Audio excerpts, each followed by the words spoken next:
Paranormal Dimensions is a regular feature on Mondays on the Paranormal UK radio network. We've got a situation where from time to time, and we've now all seen these 3D classified videos of the Navy jets chasing these things. So you have a situation where from time to time military pilots chase these things in jets.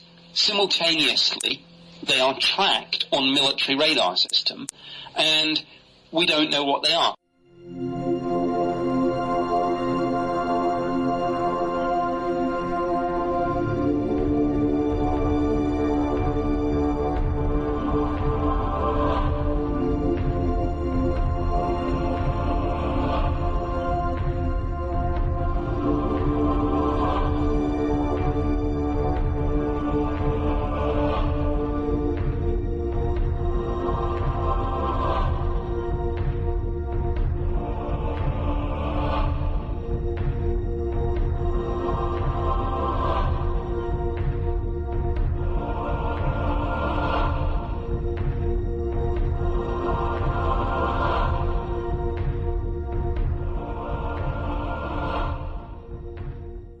Hello, this is Malcolm Robinson and you're listening to the Paranormal UK radio network, the UK's biggest paranormal network, and this is Paranormal Dimensions with David Young. For me, this is the kind of show that I like doing most, where you basically just have a freewheeling discussion, have a chance to go off on topics. That's what's going to make you an outstanding player in the field. Just keep doing it.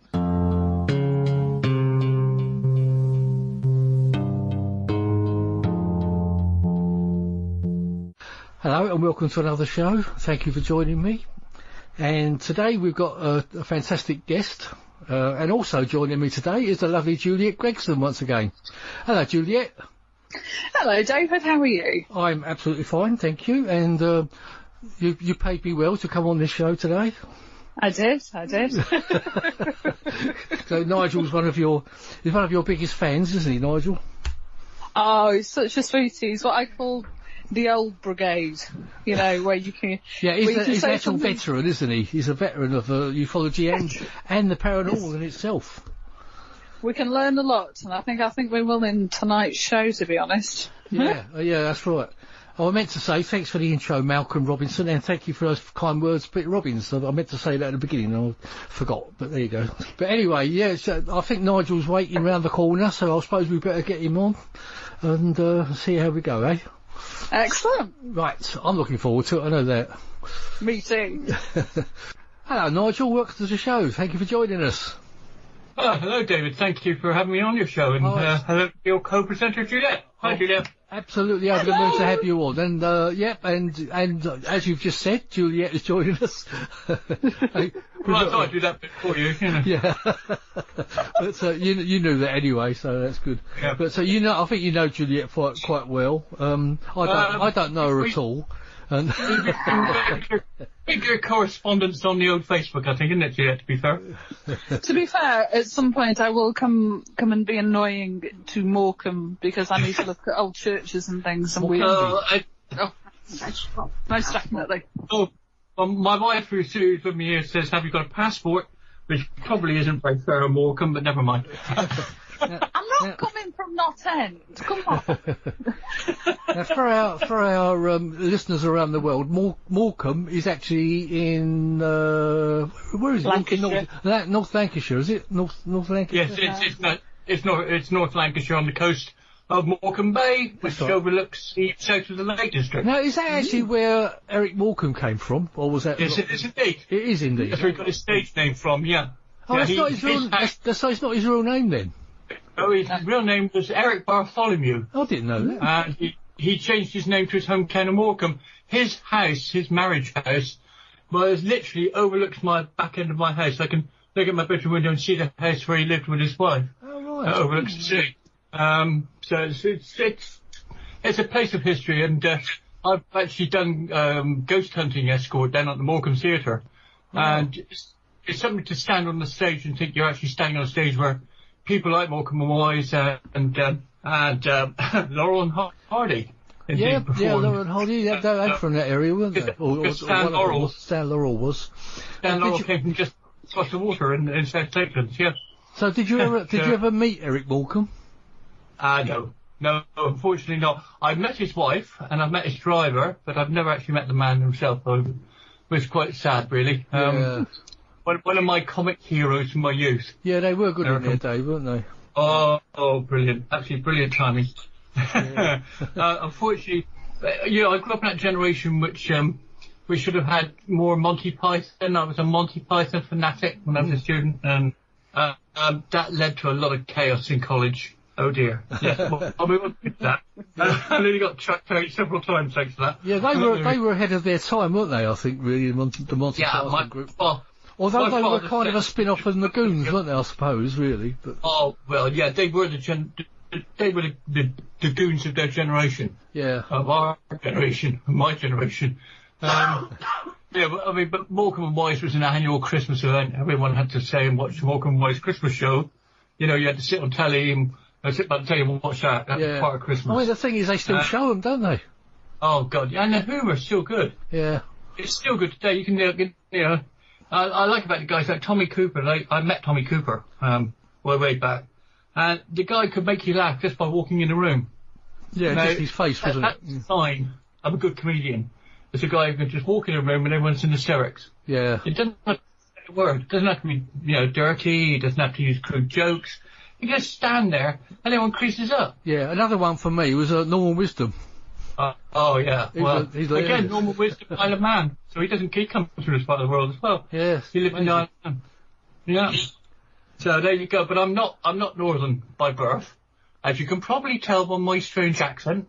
It's quite a Somerset accent, is it? Well, I'm West Country. Yeah, I'm born in Somerset, but I've got a Dorset mum and a Devonshire dad. And that sort of leads into how I got into the paranormal in the first place. Yes, I think we better go in that direction, otherwise... Well, I just thought I'd need it. Like that.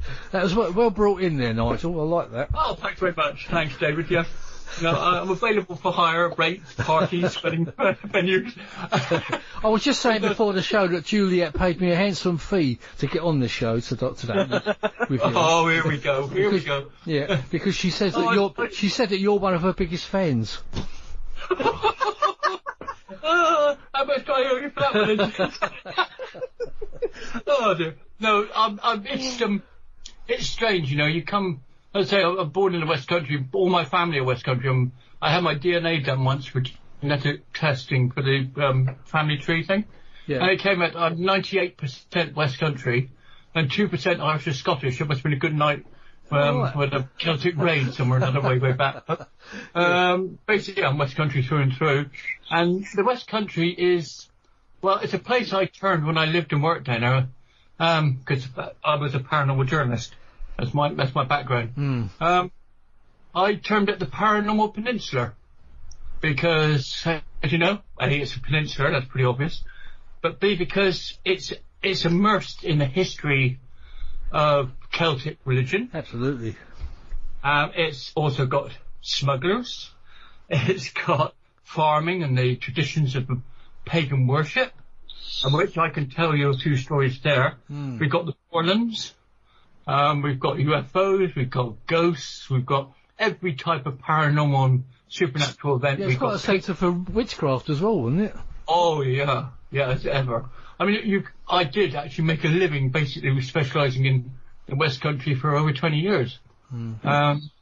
Because my parents brought me up with it.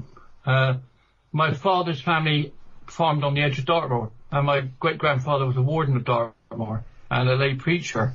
And he told my father all the stories of the Dartmoor, stories of the devil on horseback, and the black dogs of hell, the Yes Hounds, the West Hounds. And so I was brought up with that on one side, ever since I can remember, really. And my mother was broad Dorset, country Dorset girl, one of 13 kids, and she was brought up with a background of pagan worship. Not literally, but remnants of it left over. My grandfather would go into a field when it was a thunderstorm and watch the lightning play around him. Told him it was lightning the corn. The metal hook in his hand, never got hit once. And they'd leave back doors and front doors open when there was a thunderstorm to make sure the thunderbolt went right through the house. It was a crazy sort of mixture. It's like corn dollies. and that sort of thing. It's a remnants of a pagan religion, a pagan faith. And so, you know, that's how I got started. Ever since I was something to remember, really. Yeah, because you used to write articles and things for magazines and all sorts of things, haven't you, over the years? Oh, yeah. I mean, to be absolutely honest, the ufology came from the age of 8. Oh, God. Seemed a long time ago. Well, it was. I started out because we had a UFO experience when I was on a caravanning holiday near Plymouth. It was 1965. And my mum and dad were very early touring caravan enthusiasts. We were on a field campsite that night just outside Plymouth. And it was literally just a field. It had a set of pylons across the field, and that was it. There was no toilet box, there was nothing. And terrific thunderstorm. I was in a bed in the front of the van with a curtain separating it, and then there was a double bed in the middle, made up. I woke up, this flash of lightning, and I could hear my mum and dad yakking excitedly, and I thought they were talking about the storm. And my mum was describing a craft she was seeing hovering over the field. And my father was a professional photographer. He was a press photographer. And he was groping to try and find his camera. They always kept loaded wherever we went. And I had this big twin lens reflex Minolta autocord, big old press camera. And yeah. He couldn't find it in time. He was trying to get his glasses on. My mother was describing how this thing was... She could see people in the windows alongside it. Really? She could see people. Wow. And she said, "Oh my God, it's tilting up. It's tilting." I can still hear my mum excitedly describing what she was looking at the window at. And it was hovering over these lines, and it said it had a pole dangling onto the line. And she said, "Yeah, it's hovering. It's going up. It's going. And it was gone. And it just shot up into the air." My dad was cursing the fact he couldn't get a photograph of this thing. But the funny thing was, David, that the next morning, I can't even remember going back to sleep. I woke up, breakfast time, and not a word was ever said. Really? From that day to... Well, they never spoke about it. Never spoken about it. And then my mother, God bless her soul, my dad passed away in 86. And in 97, I just joined a paranormal research group in Exeter. And part of that was they were having a lady giving a talk to a professional hypnotic regressionist. And she came down to talk about hypnotic regression and UFO cases. And I had a chat with her after, and she said, "Well, it sounds like you've got missing time." And I said, "Well," I don't know if it's just because I was a child, you know, and the storm had passed, and I just dozed back off to sleep." She goes, "Yeah, but nobody ever talked." I said, "No, it was never even discussed over the breakfast table, nothing." Strange. Not in my earshot. Yeah. And my boss, well, not my boss, the leader of our group, John Downs, he said, "Well, I want a volunteer to be hypnotically regressed who's had an experience," and I turned out to be the only one who had. So I was just starting out into journalism. I thought, well, here's a good break for a freelance article. So I said, "I'll tell you what, I'll volunteer." I had to go down to this lady's house next month to have the session. It was tape recorded. And to be honest with you, I didn't really think much of it. I'd heard about a thing called false memory syndrome, with hypnotic regression, where your mind, if you've read and seen enough about UFOs, could make up a very convincing story to itself. It's not deliberate hoaxing, it's a sort of a subconscious thing that your mind does. Yeah, yeah. And I thought, well, that's what's going to happen. I'm going to come out with some fantastic story, and it's going to be a load of cobblers if I can get hypnotised. And I wasn't really convinced about that. Next thing I know, I was out for the count, and I came to, she said, "My, that's an interesting story." I said, "What interesting story?" And she said, "Well, you and your parents were taken on board this craft. You're all medically examined." The guy, it was Nordics. And this chap had taken me and showed me a screen hanging in midair from nothing, you know, so like we would call a heliographic screen. And remember, this is 1965. And this guy was showing me something which I now know is a double helix for DNA. And he was explaining how we were being researched. They came from our future. And they were studying bowel cancer. And it runs in families. Now that was in 96, 97. And I'd had an operation for bowel cancer in 91. So I immediately thought, that's my mind. That's my mind playing tricks. So I didn't think any more of it. And then 2 weeks later I went for my annual check-up, and lo and behold, they brought an Australian doctor out. This is after my hypnotic regression. And he said, hello, I'm doing research into geneticism and bowel cancer, how it can run in families. And my father had died of bowel cancer, exact same place I had mine. So it's a bit eerie, because it was post-hypnotic regression session. So it could not have been suggestive thinking in my mind, because it happened after the event, sort of thing. Yeah. So did she actually record it all? Yeah, the recording is still around somewhere or another. I can't tell you where. I lost my house and a whole lot of stuff got buried somewhere or another. But yeah, it's still around. But that, as I say, in the meantime, in between 65, I started collecting American UFO books. Like, in those days, English UFO books weren't exactly plentiful. No, that's right. There was a couple. I remember the first ones I bought were by a guy who I had the fortune to meet, Arthur Shuttlewood. Yeah. And a Warminster experience. I was lucky enough in the very early 70s, I met Arthur Shuttlewood. She came down to give a lecture. And the guy was so generous with his time. A really nice chap. And helped me explain stuff that I've been looking for.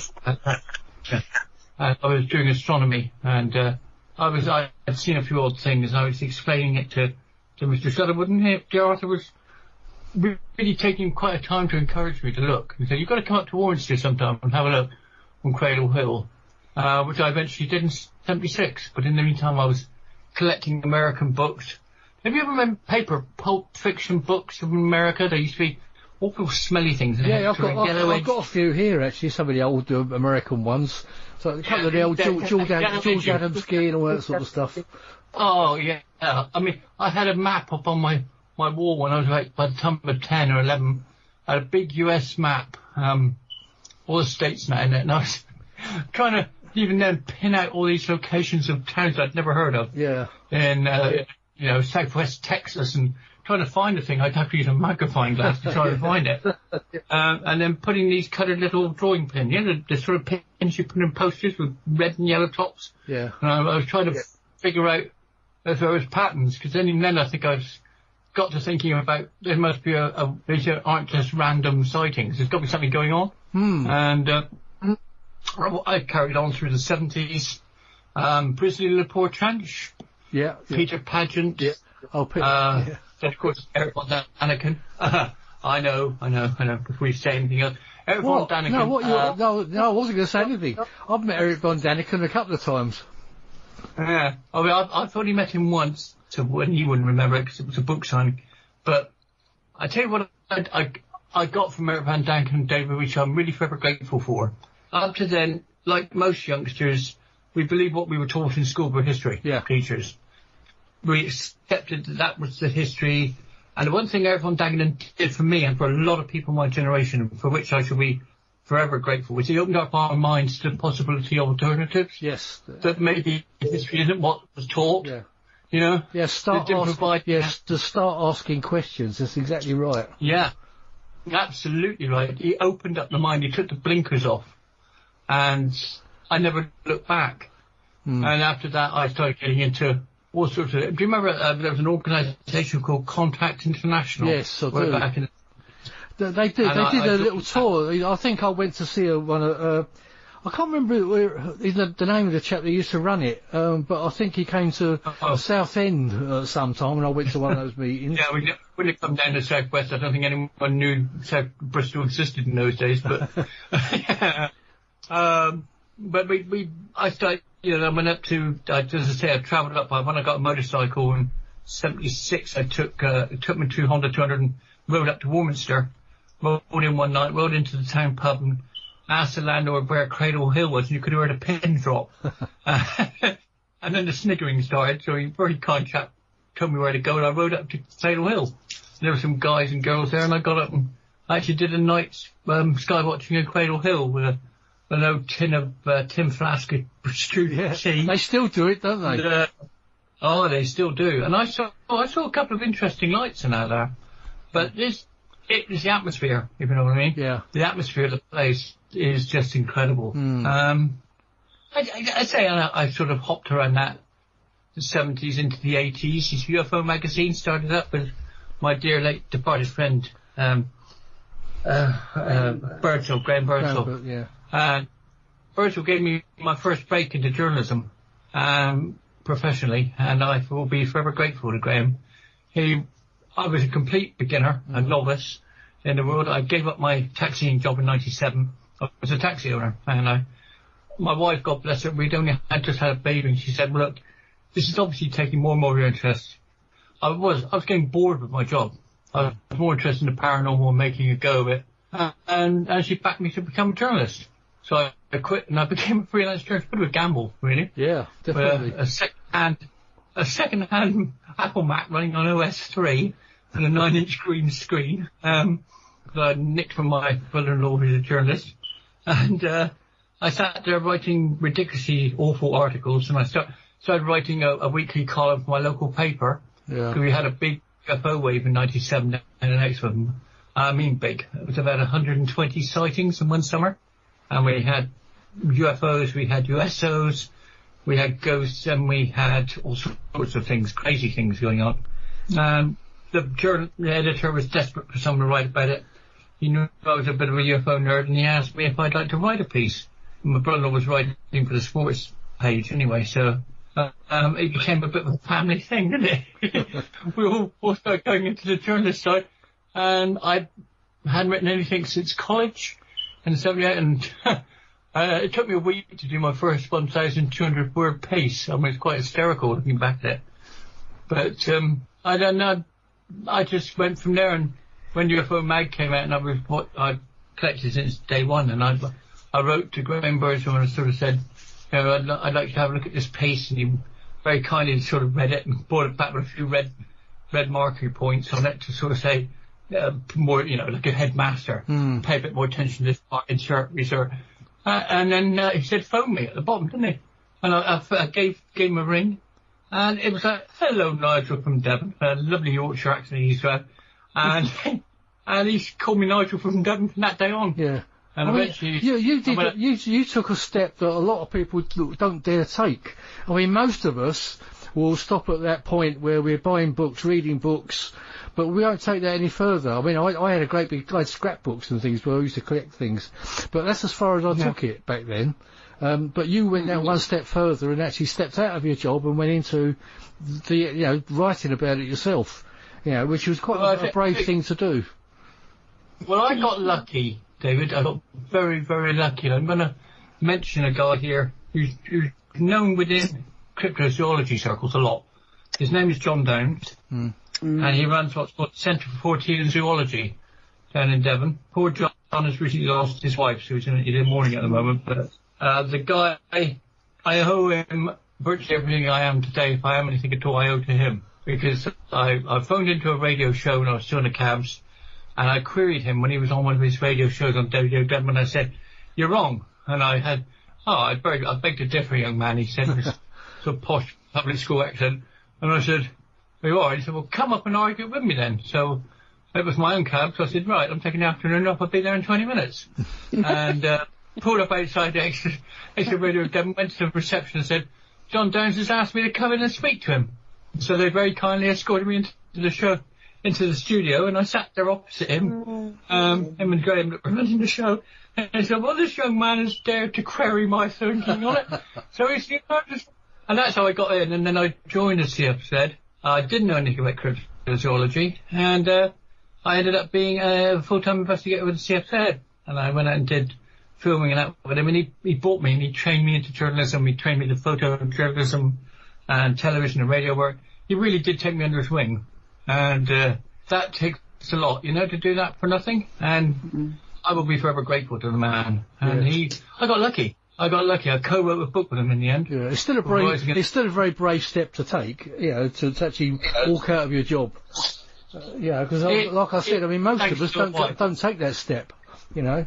Well, thanks. I mean, I owe it to my wife, because she's been my rock, and I don't say that because she sat next to me with a cricket bat. No, seriously, she's been my tower of strength over this. When there's times when, you know, if you're in this game, nothing goes right, and you can't write a decent article, no commissioning editor, and we went through that patch in the 90s when well, not late 90s, early 2000s, when there were 5 mainstream magazines of ufology. And then they went to 4, then they went to 3, then they went to 2, and I think UFO magazine was the only one left, English magazine left on the stand. And then, of course, Graham passed away suddenly, and that magazine went as well. And if you're a freelancer like me, the market was drying up, and I had a youngster by then, I had a young kid, and I thought, well, there's got to be some way of earning a living. So I went basically hawking anything and everything to any magazine I could think of. And I wrote for Caravan magazine, I wrote for Wayward magazine. You do what you have to do. Yeah. But at the back of it all was still the paranormal. The paranormal has been there all my life, and I don't mean... You went round and sold my books. I went round and sold... Yeah, I desktop published Sue's child books, my Magic Lollipop books. We sold about 3,500 of those local craft fairs, and we were all like printing those, double-side printing and everything, which is which I had to learn as I went along as well. Boy, did we make some mistakes. I don't know how many reams of paper we went through doing that. But in the end, Sue got invited to do lectures at talks to universities and that to English departments because people liked it. I think we ought to at that point we ought to introduce Sue, who's sitting behind you there, or at the side of you there. That's your lovely wife, and she's sitting there. So hello, Sue. Welcome to the show. Hello. Thank you. That's all right. Well, I thought we ought to mention you as well, since you're there, because you've just celebrated your wedding anniversary as well. I understand. May? In May, yeah. Well, it was a little while back, yeah, but it wasn't that long ago, was it? Yeah. No. He still owes me a trip to Spain. Oh, right, yeah. Well, nobody's been able to go anywhere, have they? No, we had a real bad row when we were going out together, and I said, that's it, I don't want to know you, go. Back in the 70s, his mum and dad used to go to Spain every winter. Yeah. And his mum wanted to take me, and of course, obviously I didn't go.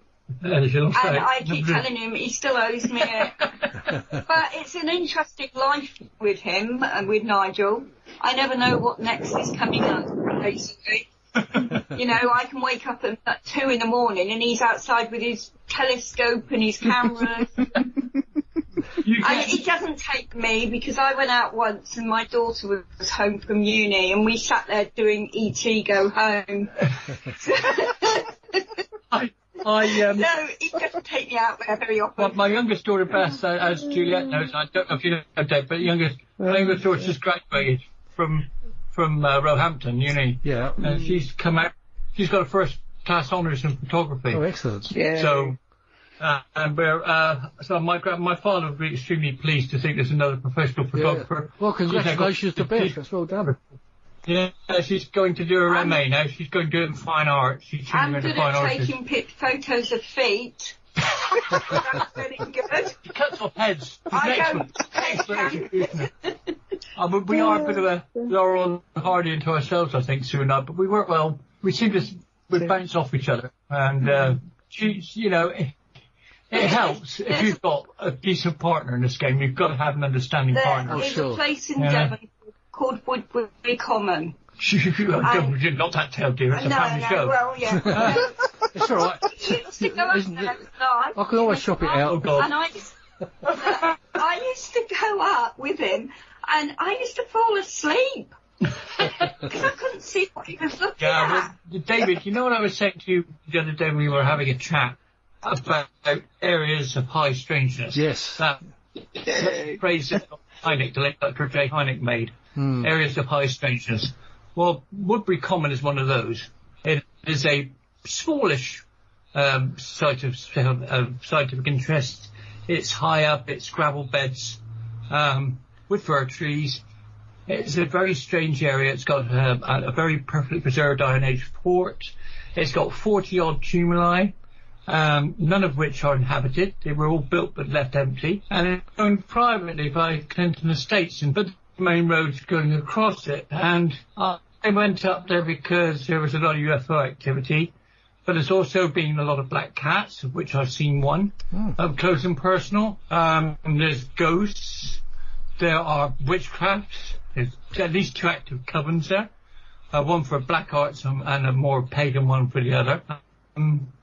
There are disappearances, there are murders, there are suicides. It's a very much a similar sort of... Murders? Oh, yeah. Oh, it wasn't me. I don't really... My appetite here. But these areas, you know, Holton, Dartmoor, Exmoor, Bodmin Moor, Cannock Chase, Rendlesham Forest. A lot of people don't realise that Rendlesham Forest isn't just known for the USAF base there, the famous Rendlesham UFOs. It is indeed an area of high strangeness itself. It certainly is, yeah. All the ingredients of it. And of course, the I was going to say Baba. I can't remember the name of it now. You see, I should have rehearsed for this, shouldn't I? Why? The dear Scottish.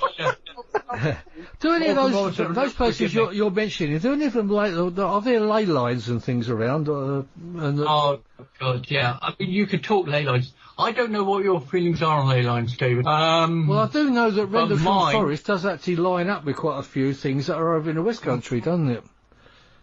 It certainly does, and of course we've got Glastonbury Tor, which and we've got Glastonbury Tor lies on a couple of 3 ley lines as well.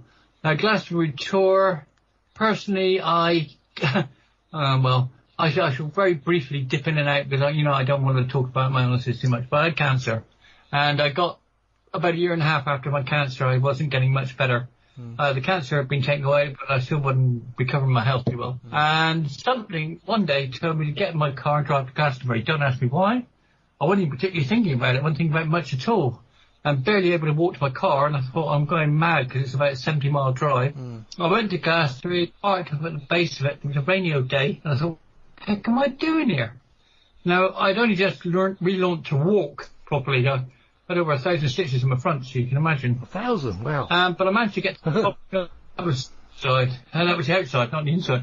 I went to the top, and I sat there for about a couple of hours, sheltering from what I could from the rain. And do you know what? I sprited down like a 2-year-old. And I came back, and I swear to God, that place did something for me, health-wise. I'm not a great believer in that sort of thing, but I can only speak from experience. From that day on, I gained weight, my appetite came back, my exercising improved, and I was like a new pin, almost. Maybe you were drawn over there. Maybe I think so. And that sounds crazy, doesn't it? And I've always tried to be a sceptical journalist. Well, not sceptical, but more on the side of scepticism, you know? Well, you've got to start off in that direction. Yeah, you definitely have. If you're any sort of journalist, you can't go in. You've got a degree of open-mindedness, but you've got to sort of also think, well, prove it to me. Yeah. You know, and that proved to me that something happened personally to my body that I couldn't explain. And I mentioned it to my doctor, and he said, well, it's psychological. Okay. I said, well, fair enough. If it's psychological, it did the trick. Yeah. Well, I think that's the answer to everything, isn't it, from a doctor's point of view? Yeah, exactly. And I've got a new project in mind, which I'm trying to get off the ground now. I can't really say too much, but I'm hoping to combine conventional science and paranormal enthusiasts into one investigation. I want to bring together the two halves of our subject, the two immovable stones. I want to bring them together and see if we can combine investigative talents. Yeah, I was going to ask you about your new website that you started up. We can go into it if you want to as we go along. Yeah. Well, I didn't want to use your show as a free advertising space. This is one. To be honest, Nigel, I'll tell everyone out there now. We did have 2 attempts to do a show late last year, didn't we? But we did. I had to cancel one because I went down with I called it a flu, but it was like a very bad cold. And then I said to you, I said, I'm okay now. And then Nigel went down with your illness. Well, so we had 2 attempts. Well, so this is our 3rd attempt at getting this show out. So. And I ought to apologise to your listeners if I appear to be ranting on. Because my wife once says that I talk far too much for that comes through being a journalist. Well, I'll tell you what, there is one good thing. It's just, at least you're stopping Juliet from taking over. Oh, I'm sorry, Juliet. Gallant of me. I do apologise. You cheeky monkey. I'm just enjoying listening. Yeah, I know you are. I'm only joking, Juliet. listening to it every night. It's a good job we're not all in the same room anyway, isn't it? Otherwise I'd have probably got a black eye. No, you'd be. I think if you can inject him, but our subject is supposedly so serious, isn't it, Dave? And we get ridiculed so much. I've had 55 years of being laughed at and ridiculed, and everything you suggest, you're going to find ridicule wherever you go. Yeah, sure. Whatever you write in, if it be mainstream or a little publications, I've written for both. Yeah. And whatever suggestions you make, you might think it's sensible. It's not too left wing. You think I'm not left field, rather. I'm not gonna put anything too far out, because if it's out there, people are just going to ridicule it. It's not going to be listened to. And I've tried to play things midstream. Yeah. And if I have a new idea, I've tried to make it science-based, or my idea of science-based. I'm not a scientist, but at least I make it on principles that are known, you know? Yeah. And it still gets ridiculed. It's like one of those things. I mean, when we experience something, we become experiencers. So we're not actually just making something up from something we've read. So you just actually become a knower rather than a believer sort of thing, don't you? Well, I had a vicar once who knew me when I was a young man growing up, and he said, Nigel, he used to cross the road and cross himself when he used to come near me. He used to say, you are a psychic dustbin. I said, well, thank you very much, brother. Thank you very much. Yeah, he told Sue. He told me not to go near Nigel. He said I was a negative. Really? I drew in negative energy. Yeah. Yeah. He was really serious about it. He said, you wonder why everything you seem to touch or everywhere you go seems to have a paranormal aspect. He said, it's because you attract it. I said, well, I certainly don't mean to. Sometimes if you're on your own in a room or a house late at night on your own, it can be damn scary. I mean, the thing is, that's a West Country. What is negative about the paranormal? I mean, the paranormal is the paranormal. Isn't the church they talk about paranormal beings anyway, spiritual beings, and they're paranormal as well. Yeah. Well, yeah, but I tried to have a debate with him once about the Bible and UFOs, and I said, well, take that fiery chariot that Ikazel saw in the sky. I was brought up Church of England. I was an ex-choir boy, so I'm baptized, confirmed into it. And I used to say, my mother used to read me the Bible, for heaven's sake. So and I say, Ikazel saw a flying chariot in the sky, flying chariot wheel. And I said, you couldn't conceive that might possibly be a UFO? No. So I said, in other words, you're willing to take a 17th century translation of the original Bible as gospel truth. I mean, the 17th century weren't well known for their scientific knowledge. No. Not really. No. Yeah. Yeah, it was wheels within wheels and four faces, wasn't it? Yeah. Well, I mean, you've got the 50,000-year-old Indian text, of which the name I can never remember, which describes an atomic. Thank you very much. I'm so glad that said Indian pronunciation, because I didn't want to insult any of our friends from there by attempting it myself. I think that's how it's pronounced anyway. That's as near as I'll try and get to it anyway. Yeah, but I mean, the actual thing itself was fascinating, because it describes flying craft powered by Mercury. Yeah, way before the Bible, wasn't it? Yeah, and it's 50,000 years old. I mean, that is, it's crazy. I mean, this aspect, again, you see, there is a common denominator.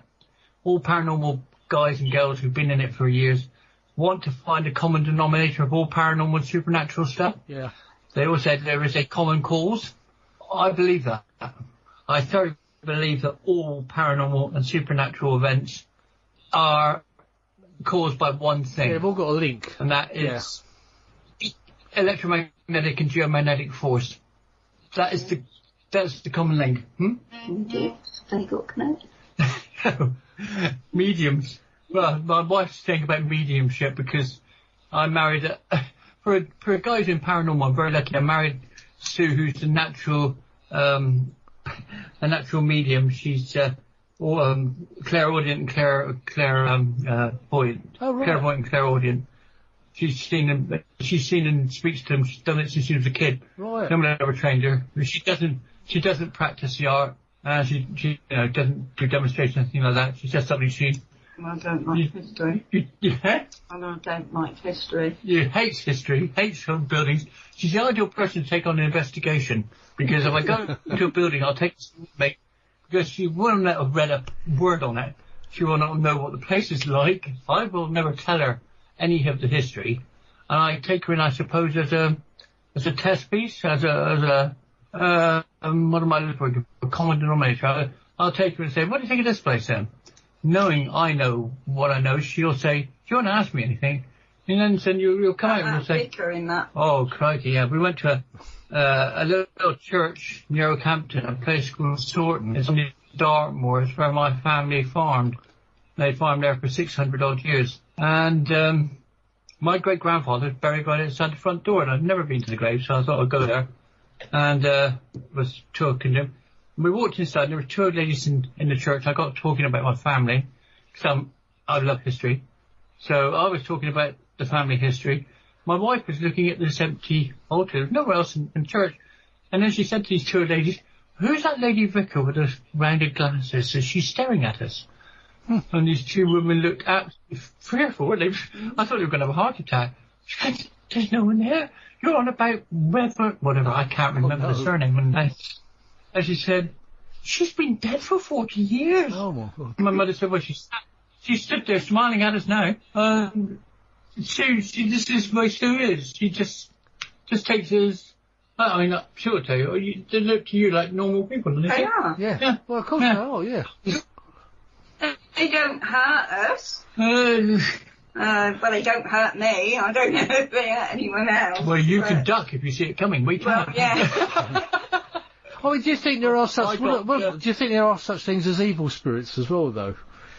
Oh, I do. Yes. Personally, I've come across them myself.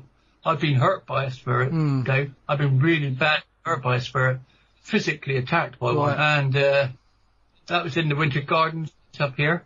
And I was, like I said, I was doing escort work for ghost tours, and you don't get paid; it's a voluntary thing. And we were down underneath the stage one night. Now, the Winter Gardens, I don't know if you know the history of the Winter Gardens Theatre in Morecambe.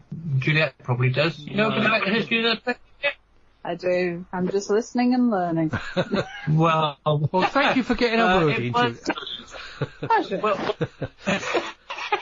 It was originally a swimming bath before it was a theatre. Yeah. And before that, it was a hostel for orphan children. Oh, was it? I didn't know and that. The chap who ran it in the 8th century, and the chap who ran it was a bit of a so-and-so. He used to kill children and that. He was known for it, and they used to disappear. Yeah. And if you go down into the basement of the theatre, right down at the very bottom, it was, in those days, it was before it was restored like it is today. It's restored beautifully, but then it wasn't. It was just all stripped bare brickwork. And you go down in there, and there was hardly any light, and it was damp, there was water there, and there was still the tile work from the old swimming pool. And you go into the big storeroom to the main stage, and like a fool, they left, and this ghost had been playing up, they've been throwing bowling balls and that around, and I lost my cool a bit with them, and my West Country temper was up, and I don't like ladies being abused like that, and I'm a bit protective when it comes to the fairer sex, and so I said, you know, if you're going to be a devil, come out and face me. And this professional medium who was there, he said, I wouldn't do that if I were you, because we've got a lot of them around here tonight. And I said, I don't give a damn who they are, basically. You don't scare women like that. I said, if you want to face up to a blight, come on then. Try me. So I said, I tell you what, leave me here. I'm going to face this out on my own. It was like 2 o'clock in the morning. What an idiot, eh? And so I sat there on a seat, and I had a torch. All the lights was out, and it's a bit eerie at 2 o'clock in the morning with the winter winds blowing around and the old safety curtain going bang, bang, bang. And you ever felt anyone coming around you in the dark? You can't see anything. You can't see a hand in front of your face, but you can feel. And I heard the footsteps walking around and around me. So I thought, all right. Then I said, you've had your thrill. You're trying to put the wind up me, and I ain't moving. So it's either going to be you or me, or one of us is going to have to leave. And I'm not leaving, so you're going to have to leave. I thought, I'll do a bit of the old Carl Beatty wind 'em up routine, you know, which not a good idea. I broke my own rule there. And so with that, I had a tremendous kick in my leg that really hurt, and my shin, and I hopped around a bit. I hobbled back down to the other end of it, rolled up the treasure team thing in front of the guests there, and the boss said, well, let's have a look and see what's gone on. How did he hit it?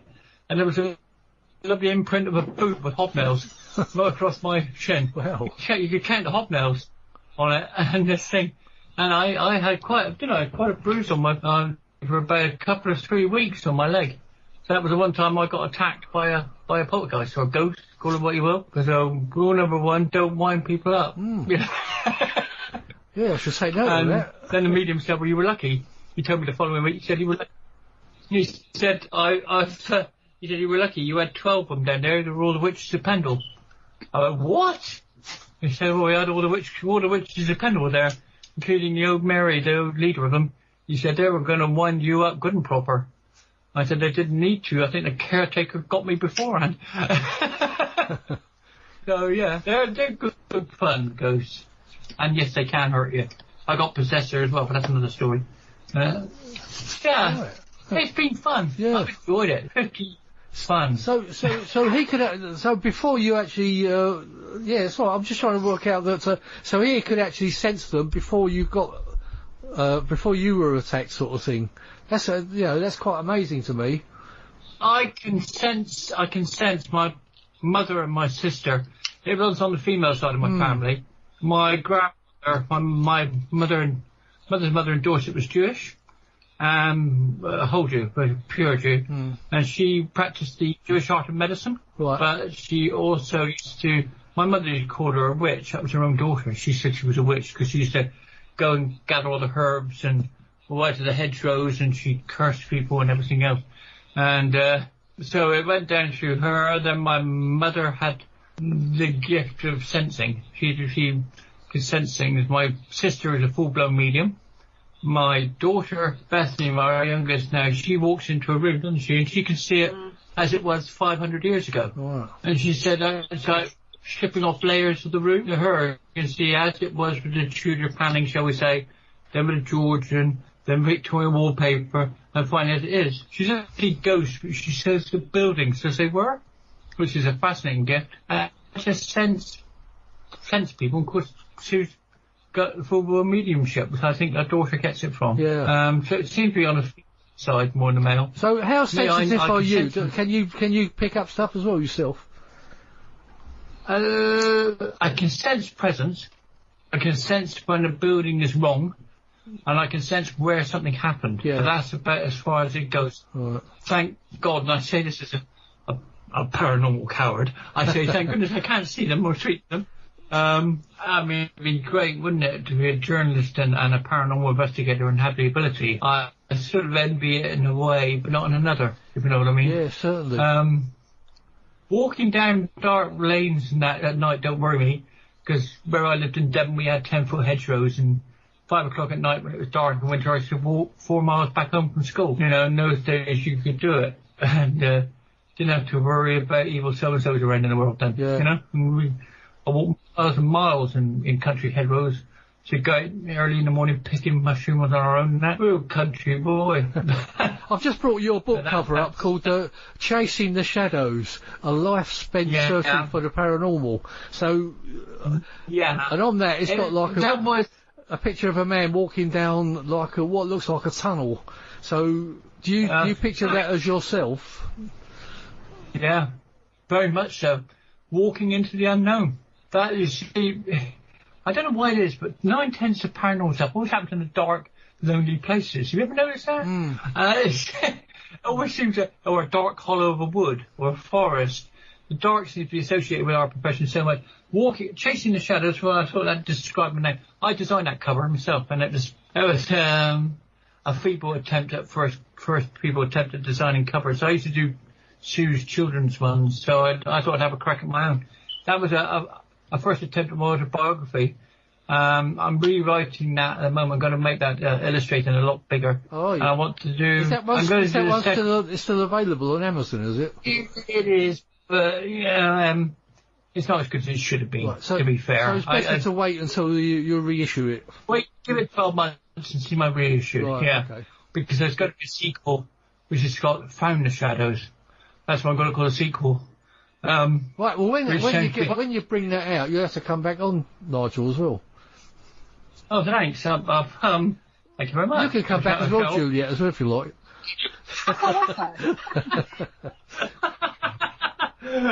Can I ask a question?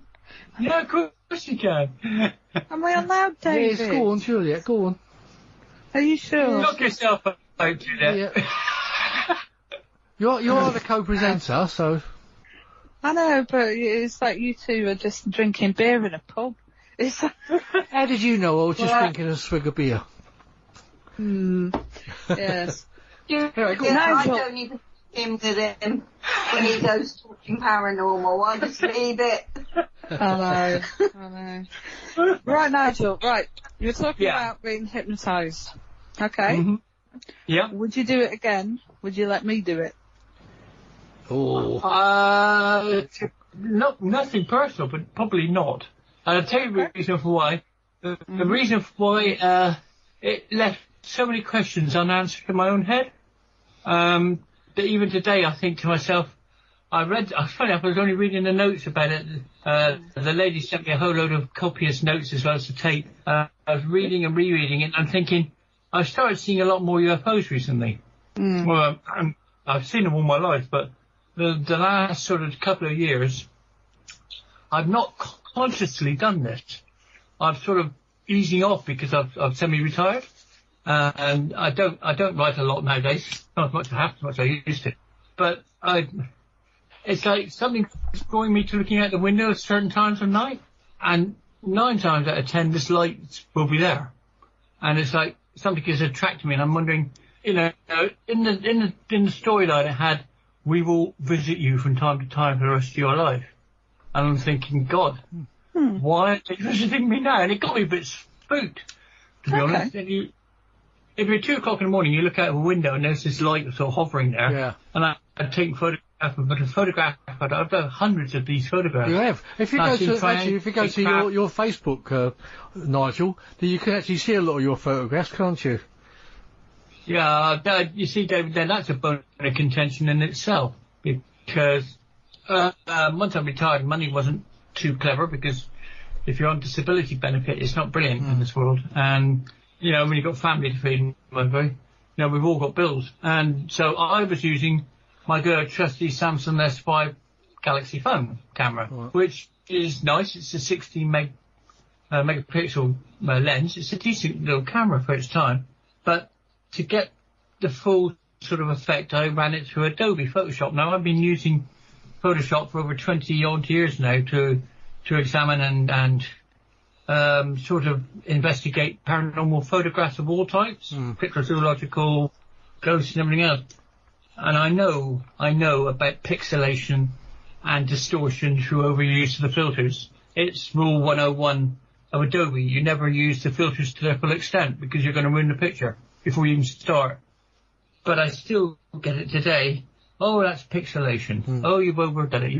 You've run the enhancement through another enhancement, or you put it through Lightroom. And I say, yes, I do. But at the same time, I don't go and just whack on the filters full, because I know full well what it'll do to the picture. You can tell when a picture starts being pixelated. You can tell when the distortion starts, and you can just ease off on the filter, and the pixelation will ease off, and the distortion will ease off. So there is a degree of good work you can do with Adobe, but I've faced a lot of harassment over that, and fair enough. But now I've cured that. Now I've actually saved up my pennies and bought some decent gear. So we're going into. I've got a decent DSLR and I've got some good lenses, so I'm going to buy another DSLR pretty soon. I've got another infrared pair of binocular scopes with 4 times mag and 100% illumination at night. They're really quite interesting, because I want to take up infrared sky watching, which is, looking for these UFOs you can only see under infrared binoculars, which I find fascinating, because they fly in formation. They tend to do the usual sort of things that UFO do, sudden right angle turns, blah, blah, blah, blah. And they suddenly disappear as well. Do you see that a lot? Yeah, I do. And I've seen the 2 really classic ones. I will very quickly run you through. there are two major UFOs I've seen here in Morecambe.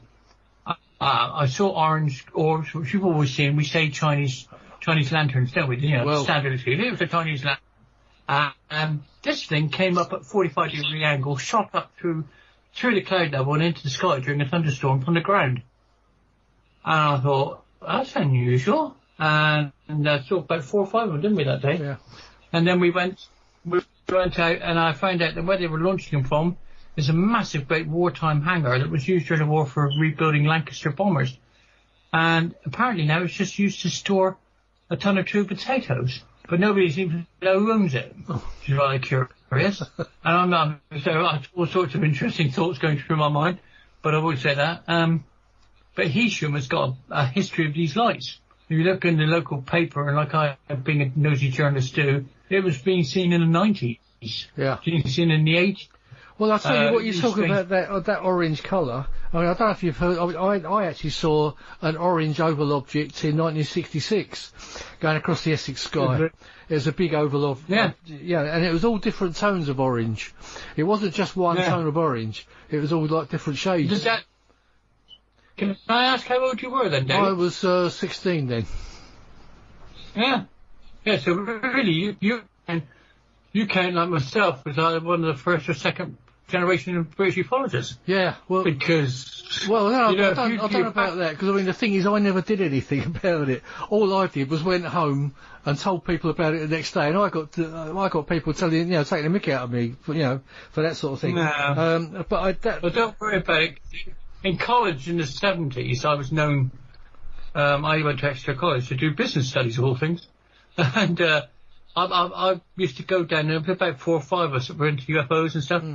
And Daniken was writing, and we were also getting into Ron Daniken discussing him. Yeah. We used to sit in the coffee bar, and they used to call us the Green Man Club.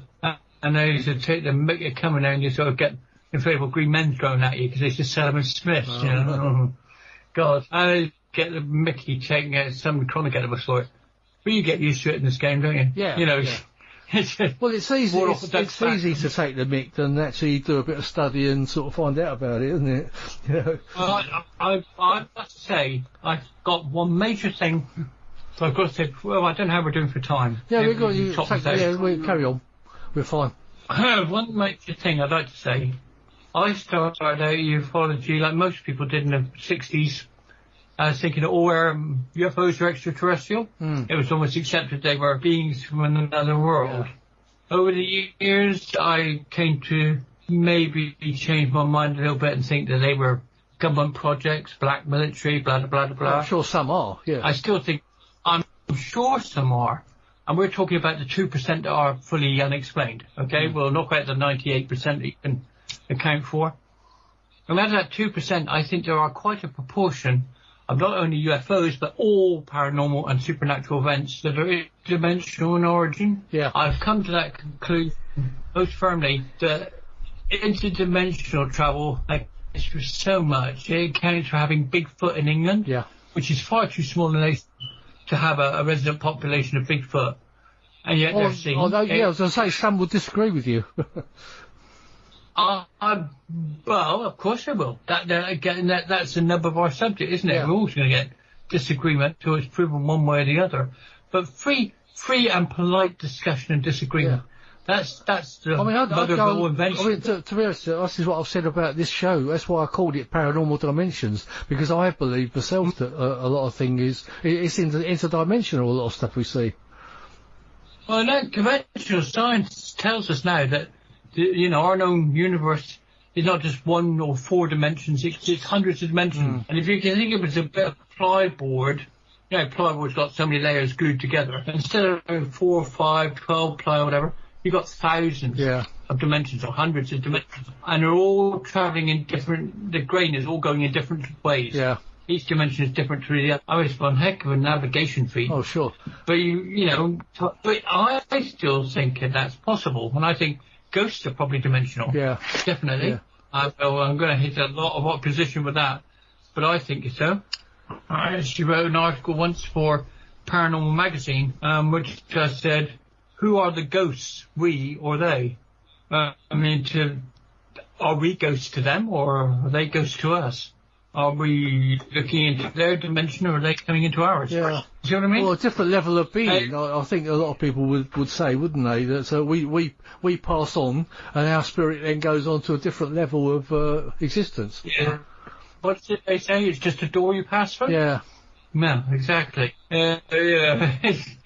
You could go on with that. You could, the same could apply for certain black cats, not all, because I do believe there are flesh and blood big cats in Britain. Yeah, the strange thing is that you mentioned about black cats. When you said about black cats have been seen in Rendlesham Forest as well. I mean, I've never seen one. Yeah. But I have heard of them having been seen, which is quite strange, really. And like you say, well, they could be popping in and out of portals or interdimensional stuff, couldn't they? I don't say all of them, not by a long way. There are, I know on the moors, as there are in Norfolk, they're called shuck hounds. On my part of the world, they're called whist hounds, or hounds of hell. Colin Doyle voice is it's the Hounds of the Baskervilles on the storyline. He actually heard of it when he was staying on the edge of Exmoor. But there are stories of hounds, black hounds with fiery eyes, running alongside coaches in the 19th century on their hind legs and scaring the residents. They seep through history. And I think, those sort of beings definitely, well, some may say they're demonic. I don't. I tend to think they're interdimensional rather than demonic. But I'm ready to be proven wrong. I hold an open mind on these things, but I think you've got to stand some theory in your head. Yeah, sure. And work from that. If you're wrong, it's rather to move on. Yeah. And I think this is where conventional science comes to blows. Yeah. Well, the unfortunate thing is nobody can really prove anything, can they? That's the trouble. Well, yeah, we've all got theories. I mean, they have their applied mathematics and physics, and they'll say, well, that's impossible. That goes against the laws of physics. To which I said, well, yeah, but if you'd asked me 200 years ago if an aircraft could travel at the speed of sound, I would have told you ridiculous. Yeah. A train couldn't even go faster unless one, suffocated. If you were in an open carriage over 30 miles an hour, one would die of suffocation. That's right. That was actually expressed at a Royal Society lecture in London. Well, they thought you wouldn't be able to breathe. They thought you wouldn't be able to breathe in a car, didn't they, at 10 miles an hour? And things like that. That's it. I mean, there is no such thing as the paranormal, just the normal that has yet to be explained. Yeah. I don't know who actually said that, but it's such a true saying. It really is a true saying, and it's up to people like you. Not so much for me now, because I'm out of the scene a lot, but people like yourself and all that, and Juliet, and the younger ones coming up through now. Oh, that's nice of you to say that. Thank you. Push the boundaries. Yeah. Push the boundaries back, and encourage science to come. You've got parapsychology departments in a lot of major universities now in London and Birmingham, and encourage them to work with serious paranormal investigators and serious journalists, and together search for the answers. Because so far you've had two. You've had conventional science in the form of parapsychology going that way, and enthusiasts who are snubbed by them, and they snub science, and scientists snub stuff. And instead of fighting each other, combine and come together and seek the answers, because I'm sure we can find it. That's right. I'm sure we'll find it. I know the answers are out there somewhere. You know it. I know it. Everyone who's in the game knows that the answers are there. It's just we haven't quite found it yet. We're getting there. I think we're better and better tools. I think we're edging towards that, aren't we? Well, how do you feel about how do you feel about disclosure, Nigel? How do you feel we're going in that? I thought today you were going to ask me two things that I was always asked at lectures. I used to say that when we were on the lecture circuit back in the late 90s, in Julia, I have a very loose connection with Lapis, because in 1999, at the Lapis conference, I think it was about my third professional gig, and I had a night to remember with the speaker's night, but I have fond memories of Lapis as a man. But anyway, I have fond memories of watching that video you sent me a link to. That was just brilliant.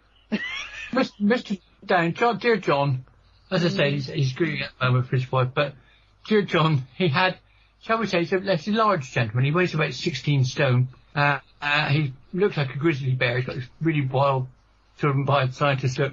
Extremely well educated. very well educated, public school education, speaks fluent Chinese and Latin, and Mandarin Chinese, and a very, very good naturalist. He's a superb in cryptozoology, but he does like a pint, or used to like a pint, and he used to sit on stage, 6'7" of them, size 15 shoes, and there, boy, I'm not going to get up and talk. You do get up and talking. I'm going to have my breakfast, in which he called for a 4-pint pack of Stella that he brought out, drinking it, and talking and putting on stage. I mean, only John could get away with that. I mean, it just brought the house down. You know, people just sort of go, oh, good grief, you know, highly disgusted or very amused, you know. But John is one of these guys, he's a genius. Quite frankly, he's an underrated genius, and I think years to come people will rate his work a lot higher, because he's really opened up cryptozoology in England, or in fact around the world, from very humble roots, you know. Well, there you are.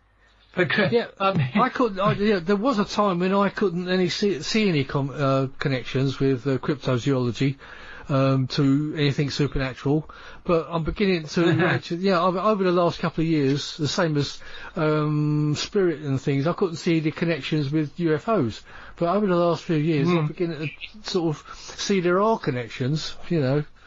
And there are connections there, and you've got to dig for them. Yeah, and a lot of people I speak to, they seem to be going in that direction as well. That everyone seems to think that there's so many connections there, and we're not actually looking at extraterrestrial craft. Although I do believe they come here as well.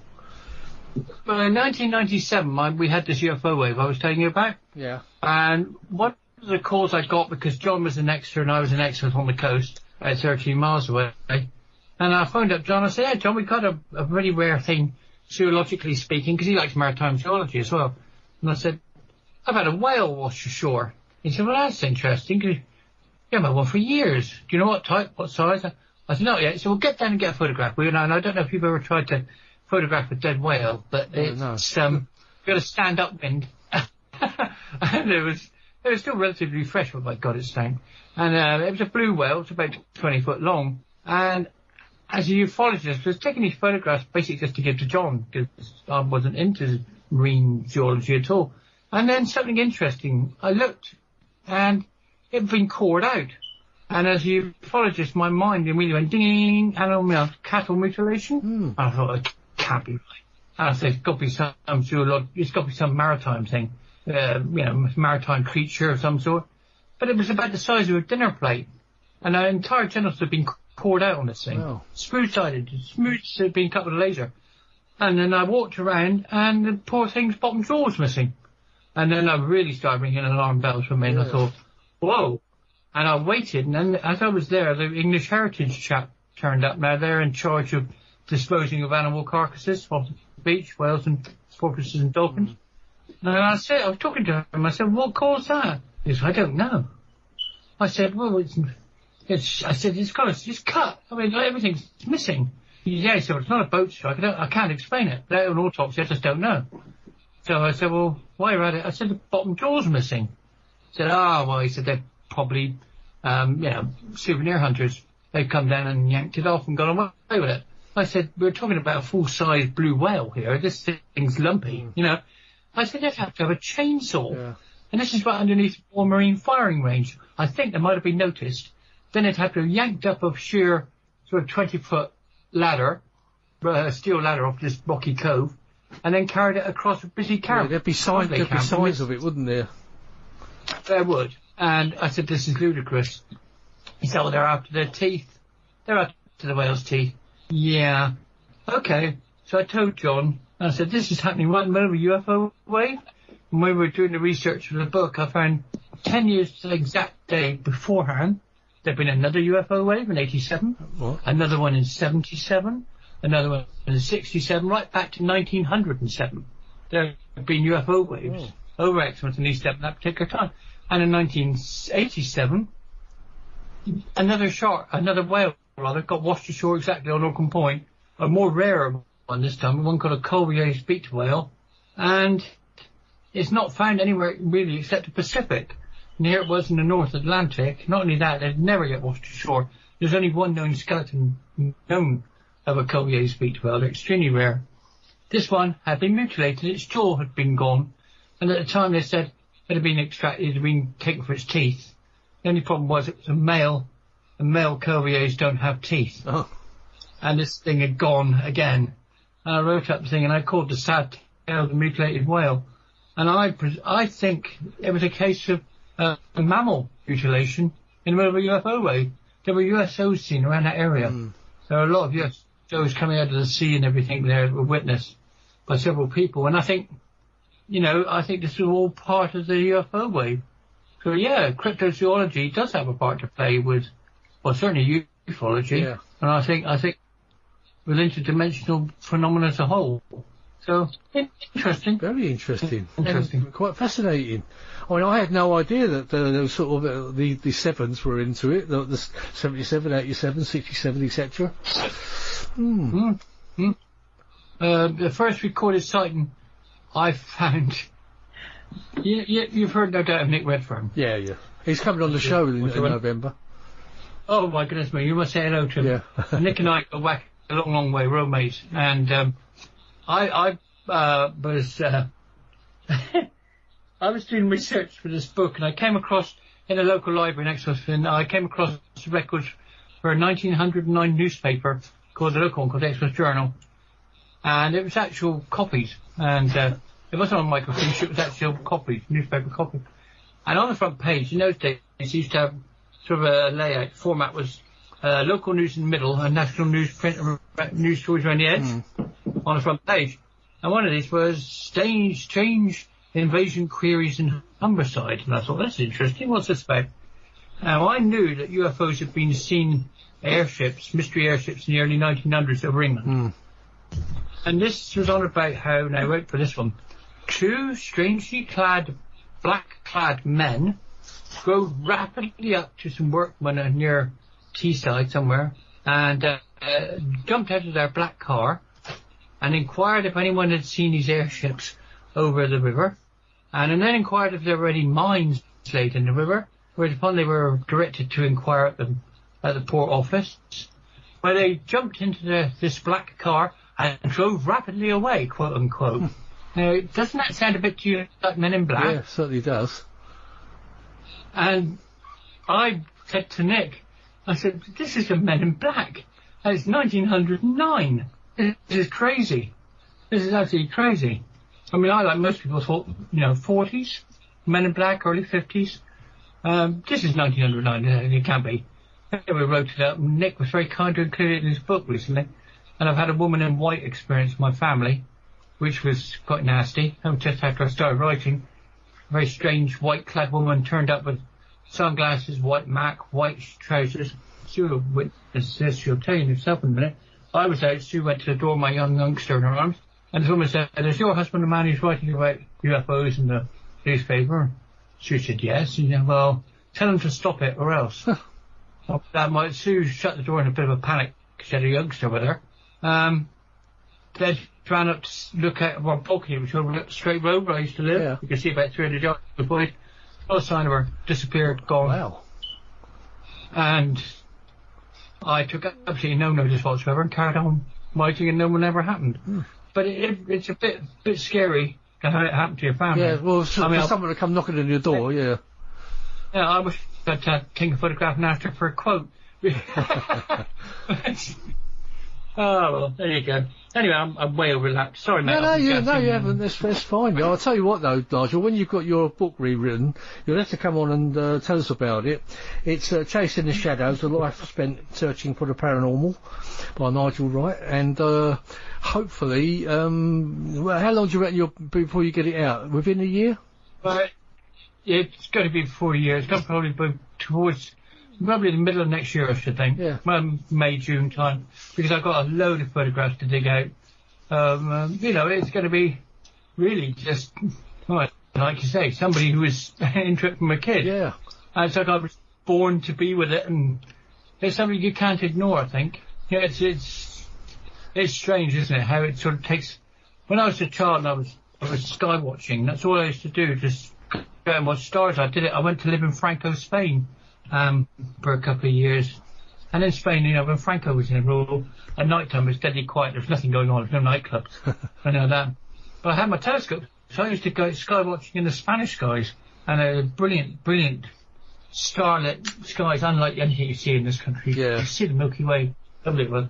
Yeah, and so there you go. Well, I'll tell you what, we can't let you go without telling us a little bit about your website and you're trying to set up this, what can we call it? New project? I like well, I'm going to call it sort of like I don't know. Symposium. Yeah, it's a symposium, yeah, you could call it that. A happening. I haven't really thought, to be honest with you, what it is. It is going to be, hopefully, if we can get some parapsychologists interested, a combination of conventional science and paranormal investigators. I want to see if we can possibly find a common ground where we can work together. And I think we can. I think we can. If we all approach it with an open mind, I think we can. And it's going to be fun. Well, I mean, it's going to be really fun. The thing is, certainly, if there's anyone out there going to be listening to this show, if you'd like to get in touch, and perhaps we can put you in touch with Nigel, and we can... I've told you now before a bit about it. We did publicise that it was going to be on Cannock Chase. Yeah. This thing was... We had to... At the time, I had to cancel it because Forestry Commission, God bless them, said, no, you can't have 16 people roaming across the forest in Cannock Chase because... I think that's the problem with most forests, isn't it? Yeah. So, today I've had some news. We might possibly be able to use some of the Staffordshire County Council ground quite near Cannock for a meeting. I don't know yet. I haven't contacted Tressa, my contact locally, to find out what it's all about. But there is a possibility that it could be on again, quite by Cannock Chase, and it's a scene of UFO activity. So we could be on again. So you never know yet. I advise people to keep an eye on my Facebook. Timeline to find out. I'll keep updated. News on that. Oh, right. I've been talking to Tressa and I haven't got my she's glasses. just come on. Oh, hang on a minute. I'll give you hot off the press. Yeah, my contact is Tressa Yeoman. She runs Rudley Paranormal Society, Supernatural Society, RSS. She lives quite nearby. I've got a Cannock Chase on the best part. It's an old RAF base where UFOs have been spotted a few times and paranormal activity. We can use up to 4 fields, and we even recommend spots for us to use. On the forms. That sounds good. And I'm sure there will be plenty of people quite well known in the UK. It looks like we're on for a very good base of operations near Cannock Chase on an old RAF base, sir. I mean, I know there's several quite well known UK UFO enthusiasts and writers. Interested in it, including myself. Not that I'm famous or anything, but the fact that I'd like to be there myself. You know, hopefully I will if I can make it. Well, you know what my dear old John said to me when he was teaching me the ropes. He said, "Aim to be infamous, dear boy, not famous." Anyone can be infamous. I think if it can be infamous, could be infamous. You'll never be forgotten. To be honest, I sat one night in London, in BBC Central London, with Reg Presley one side of me, dear old Brian Blessed the other side of me, and John, and the three of us drank the BBC Green Room dry, and it was probably the loudest, most fascinating, absolutely incredible discussion of paranormal I've ever been involved in my life. God bless Brian Blessed, he's such a character. He is a character. He's a very loud character. But, yeah. So he's interested in the paranormal as well, is he? Yeah, he loves Yetis in the Himalayas. Is he? Absolutely. I think he is one, isn't he? Yeah, he is. He is well known. Oh, Jeanette Who? Juliet, well, sorry. I'm sorry. I had a mind slip then. Sorry, Juliet. I was in another dimension. David, yeah.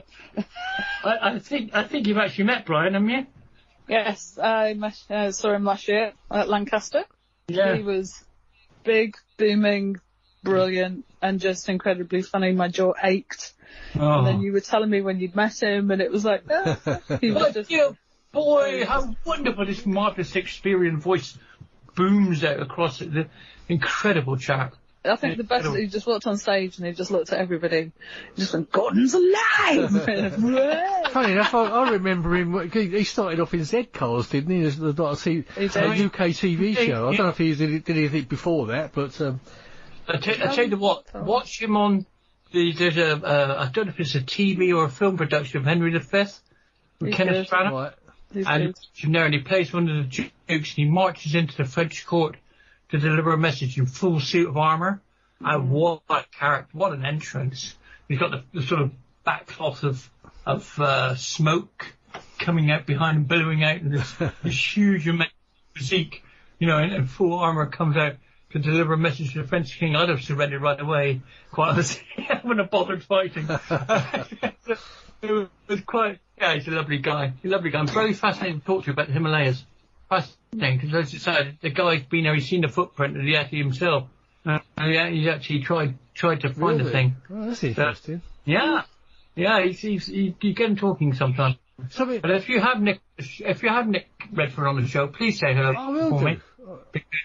Listen in on that, because he's not here, I think it's November he's coming on, because originally, because he brought out recently a book about Rendlesham. He's brought out another one since, because he's so prolific in bringing out books all the time. But 40-odd books, I think. I know. But originally, I asked him to come on about the Rendlesham book that he's just brought out. But of course, he's brought another one out since then, so we'll be doing a little bit of that as well. But I think it will probably. My wife has kindly pointed out to me, it's 9:30, so I think I've run you over time. I'm sorry about that's that, all right. David. I mean, I've got no time limits on this show anyway. Now it used to be booked for an hour, but I could do as long as I like now, so we're not a problem.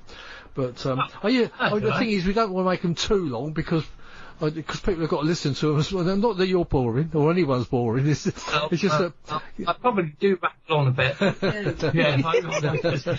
All right, I'm going to elbow a question in. Go on in, Julia. Right, Nigel. As a historical or heritage photographer, and obviously I write, what's your advice to me? About what in particular? About writing? Or? Both. In writing, I think you do this already, and that is inject a bit of humour into your work. Mm-hmm. I remember that a good piece, my advice for an article, if I dare say, and I'm saying this is only my own personal opinion, should not be informative. It should be informative and entertaining. I mean, I've wrote a couple of little bits on the timeline. I recently cut off my beard and moustache. Yes. And I thought, well, rather than just write a photograph, put a photograph and saying, hey, I've chopped off my moustache and beard today. I've had a night last night. I was abducted by a craft load of wandering nomad Barbara Greys, who, after tying me down and examining me with excited language, proceeded to give me the closest shape I've ever had in my life. Planet just see the craft flying off into space. It's just nonsense, but it makes it. Made me laugh. I'll tell you what I'll tell you what I'll have to do, Nigel. I'll have to put up before and after pictures on the Paranormal Dimensions page, so everyone can see what we're talking about. One of my friends who follows, God bless you, he said, I demand your money back because you've lost that wild professor look. I used to love that mad professor look. You look quite sane now. 15 years younger, but a lot sane. I say, you've chopped yours off. I'm still growing mine. Well, no. Well, mine will grow again before the end of the winter, don't we? So. Yeah, my granddaughter liked Father Christmas. I mustn't disappoint her. I've got to remember my back by Christmas. I just fancied a change. Yeah. That's good stuff. No, my advice is just basically... Carry on like I'm doing? Well, yeah. You're doing fine. I have taken notice of your career, Adrian. Don't worry. I'm on Facebook every day of the week because I'm a boring old devil who's got nothing else to do with his life nowadays. And I sort of interject when I can, or inject a bit of humour when I can. Yeah, my advice is just carry on what you're doing. You're doing fine. I do sympathise in the sense that you try to do convention photography, don't you? It's not been a good year, but never mind. You'll remember that. No. It will. It's not been a good year for everybody, really, is it? Yeah. I mean, the convention circuit is, dead, basically, in the water this year. Next year it'll come back to flourish. Let's hope so. And, indeed, let's hope so, because it's such a shame to see, the convention circuit took a big dive in the 90s. Ufology in Britain took a big dive in the 90s. I don't know if you remember, Dave. Yeah. When the magazines started dying out and the subjects started dying out. And also they started to get quite expensive, didn't they? Yeah, you started paying like £5 for a magazine back then, and it was a lot of money. Nobody was taking much interest, and we were nothing was making the news. And I thought, well, this is it. Ufology's died a death. Yeah. And then in the 90s it came back with a vengeance. That's right. I mean, there's always been plenty of books coming out, isn't there? Like a steady stream of books all the time. But, yeah, I'm a bit scared about bringing mine out, because I'm thinking, well, people are going to take my look at this old ugly mug on the front page. That's why I don't put it on the page. No, don't be daft. As I walk in the reduction basket, I keep walking by Smiths and then if I ever see any of my ones that made it as far as Waterstones ever be in the reduction basket. I think they're probably popping up. They're probably collector's items, I would have thought. Well, they're fetching about 40 quid. That's what I'm saying. There's quite a few books out there that are quite rare now, aren't they? Yeah, some might say mine should have been rare a lot earlier, but anyway, no, I wouldn't say that. I was thinking, my wife. I've got to say, I wish I had it on my shelf. What I'll do, I'll wait for the new version now of it. You know. I would. So you better get cracking on it. You better get cracking. Oh, yes, sir. I shall reinstall my typewriter immediately. No. I typed my very first book on, as I say, an old Apple Macintosh desktop. One of really early. Yeah, they were about 512 megabits or something, weren't they? Oh, God, 216, that one was. I was absolutely crazy. It was green screen. It wasn't colour or anything like that. And it was separate keyboard, but I mean, so slow. Oh, it was, yeah. And to think I did a whole book on that was just crazy. Yeah, I can't remember. I don't know how we survived without the computers that we've got now. We did. I remember when the old ZX81 came out, you know. Sue had that, didn't you? Sue was computerised long before myself. You think, wow, you used to play those tennis games on it, you know, with a little ball going backwards and forwards. Yeah. I still do that with my modern one time I hit it with a hammer. But no, it's, but John and I, my wife, God bless her, I say to her, she used to sit up with the baby and I'd be at John's house the next door, 13 mile away to 2, 3 o'clock in the morning some mornings. Be up there, we'd be ploughing through all this stuff by hand, and John would be typing it up on his computer, which wasn't much better. He had a PC. When he used to do the typing, I used to do research. So I got bundles and bundles of research that I'd taken up through the day and set up there endless copies, because I was driving endless copies to keep us awake, and cigarettes, which is plainly the reason why I got COPD now, because I smoked far too much and drank too much coffee, typical journalist. Yeah. But it came out, and it did quite well. It sold more abroad than it did in England, which is a bit interesting. The amazing thing is, I'm glad you still kept all your stuff, because I mean, all the stuff that I had back in the 60s and 70s and stuff, when I used to keep it all, I don't know what I did with it. I lost it somewhere along the line, and it all went. Unfortunately, Sue and I went through the horrific experience. We lost our home back in the late 90s through the credit crunch, and we had an interest-only loan through a certain mortgage company, and it went from like $700 a month to $1,400 a month. Yeah. And I was ill, and we just couldn't make ends meet. And like an awful lot of couples, we found ourselves on the street with 2 young kids, this very small car, packed up what we had left, which didn't include any of my books or any of my computers or my gear or anything. And so I lost about 400, 500 books. Wow. Lifetime collection. Yeah. All the magazines. I had all the UFO magazines ever published, basically, and that included all the sightings and all the ones in the 80s and 90s. So yeah, I know what it's like to lose your collection.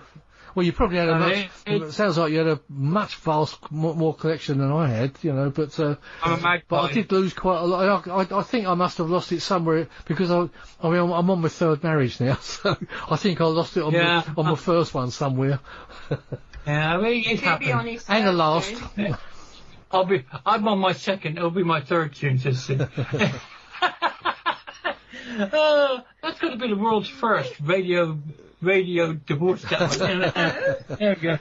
But Thank you very much for having me on, David. It's been fantastic having you. And also, like you say, when that book comes out, you come back again, I hope.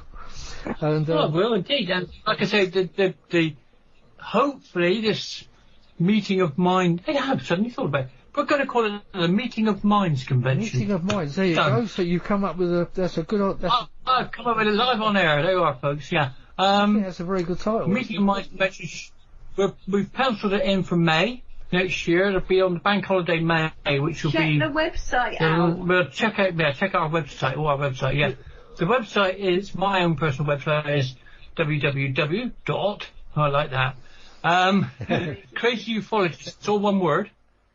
.co.uk. Right. Okay. Well, I'll tell you what. If you send me that link, I'll put it on the page and make sure it all goes out, and we can repeat it again when it's. Thank you very much. But that's been excellent, though, Nigel, and also Juliet. Thanks for joining us, and for Sue, thank you for being in the background there behind Nigel. That's all right. She can release the forearm lock now. Thank you. Thanks ever so much. I'm sorry if we over. No, it's fine. It's been a fun. Yeah. It's been a fun chat and an interesting chat, and I found it interesting. I hope everyone else out there found it. I'm sure you did. I hope you had a couple of giggles along the line as well. Yeah, I mean, any time. Maybe sometime. I like to definitely sort of chat over this idea of ley lines in areas of high strangeness, perhaps in the future, a bit more with you, because I think that's an area we could explore a lot more in depth sometimes, perhaps. Yeah, well, you probably, if you can get your book out for next summer, we'll get you back on and we'll talk about all that sort of stuff. We might even have Juliet back on as well. You know, I'm feeling quite a heel now, having hogged the I am so sorry. I apologise, lady. I'm sat with Sue with this one. It's like you get two blokes like yourself together and there's just no bleeding chance whatsoever to get a word in edgeways unless you have a crowbar. Go out for the night and leave them to it. She's probably nodding here. Well, maybe you should have bunged me a few more quid. I'll let you get a bit more in. No. Oh, dear. And no. Smiling quietly, listening to the chaos I've caused. No. Anyway. Right. Yeah. Strangeness. I think I should perhaps at that point leave you two to sort out your armistice terms. Thank you, Nigel. Yeah. We always bicker. Thank you, Nigel, and good night to you, and thanks for coming on, and you too, Sue. Take care of yourselves, and speak to you again soon. I will think of you with complete with wit when I am writing Furiously tomorrow, Dave. Thank you. I might get further in chapter 1. You never know. Okay. I look forward to the next time. Take care, Nigel. Cheers. Bye-bye. Thank you very much. Cheers. Bye. Bye-bye. Bye-bye. Thanks, Nigel. And thank you, everyone out there, for listening. This is the Paranormal UK Radio Network with Nigel Wright and myself, David Young, and I hope you enjoyed it on Paranormal Dimensions. Thank you and good night. Paranormal Dimensions is as bright and powerful as our celestial star, the sun. And although it's expending thousands of pounds of energy every minute of the day, have no fear. There's plenty left.